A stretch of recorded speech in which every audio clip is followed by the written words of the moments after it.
guys, it's me, Mickey. One of the easiest way to bring a new season into your home is by hanging a new wreath on your front door. This is the time of year when we start to get all those designer high-end catalogs with these beautiful wreaths and home decorations in them if you have a couple $100s to spend. Unfortunately, I'm not one of those people that can afford a couple $100 wreaths, so I like to make my own. It's really not that difficult, and I really think that if you knew how, you could make your own as well. You take those catalogs and you find an inspiration wreath that you would want to make, and you just go out to Michael's or Hobby Lobby and start collecting your materials. And I guarantee you that you could make a wreath very much like the ones you find in the catalogs for a quarter of the price. So why don't you come along with me and I'll show you the way that I make my wreaths, and you can see really how easy it is. Alright guys, so we're all set up in my craft room with the 5 essentials that you will need anytime that you're going to make a wreath. Before we get started though, I highly recommend you preparing the surface that you're going to be making your wreath on. This is my craft table, and I have it covered with just an old tablecloth because wreaths have a tendency to be very pokey and can definitely scratch your work surface, so you want to protect it as much as you can. So the 5 essentials that you'll need anytime, pretty much any time that you're going to be making a wreath are, of course, your wreath of choice. Mine here is what they call a wispy grapevine wreath, and I like these very much because it gives you much more, we'll say, real estate to create your design on. And I really like the way that the twigs are kind of swirled around. It gives you more space to work on, and I like these much more than the ones that are bound very tightly. You're going to be needing an adhesive, and I recommend using this E6000. It's a clear, transparent craft glue.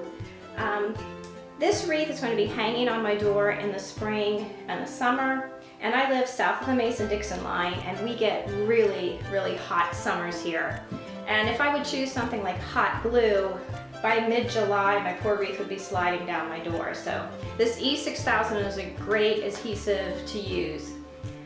You'll need some wire cutters for your floral wire, and you can get floral wire, at any craft store.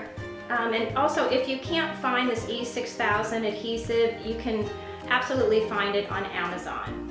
And I also like to use these felt pads. I buy them in a variety pack at Home Depot. These are the Scotch felt pads, and I will show you why in a minute that I always put these on my wreaths.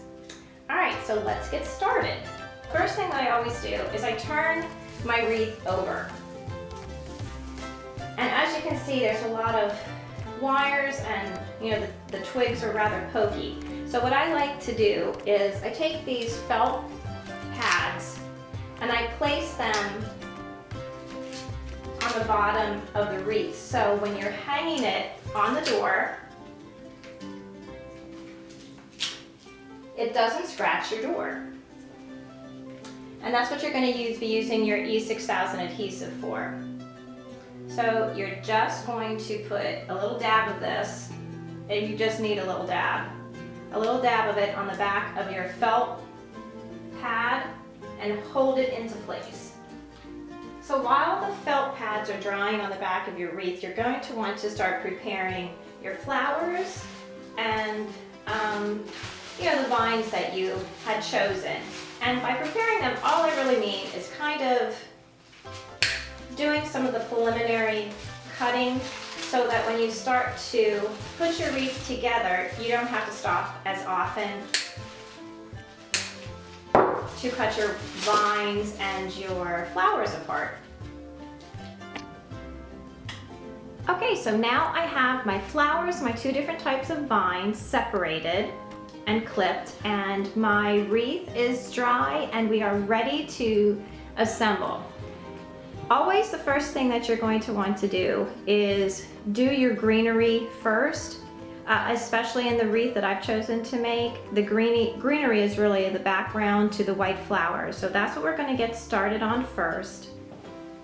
So I've chosen to orient the wreath in this way, with this being the top and this being the bottom. So I'm going to start to fill in this area with our greenery, and until we get it as full as I think I want it. So as you're filling it in, you can just kind of tuck it in between the grapevine wreath. And when you know that it's set to the way that you would like it, that's when you go back and you can wire it in at certain intervals. So you're going to really just fill this in with your greenery until it gets to, as full as you want it to be. Okay, at this point I thought it would be a good idea to show you how to use your floral wire. I have it enlarged as much as I think I can with you still seeing. So all you're going to do really is unravel, several inches from your wire, snip it with your wire cutters,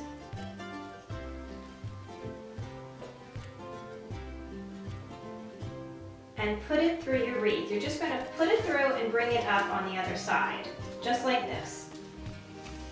And then you're going to bring the two together and kind of put it between the leaves so it's not easily seen, and you're just going to twist. Pull it tightly and twist a few times until it's secure. You take your wire cutters again and you just snip the excess off. And now, those vines are in there really tight. Okay, so we are at the point with our wreath that in our inspiration picture, it starts to have the little tails of the ivy and the other vines coming down. So that's what I'm starting to do here. I'm starting to make the little tail.